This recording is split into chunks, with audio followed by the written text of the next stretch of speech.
So first off, this is a standard table. This one are smaller than that. This one balance also right ball. That's one.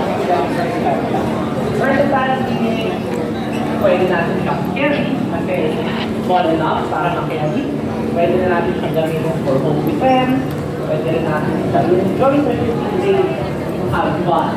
And I also think that's why most first-time gun owners pistol yung usually pinibili. At least, theory ko, gano'n. So, just to check kung tama ba, can I have a show of hands sino yung may mga firearms ngayon? Shotgun, pistol, yan. Tignan ko lang po ha. Okay.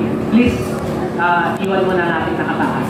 If your first ever gun is a pistol, please iwan nyo. If hindi, pakibaba. Ayan o. Thank you po. Salamat. So, halos lahat natin first gun is a pistol.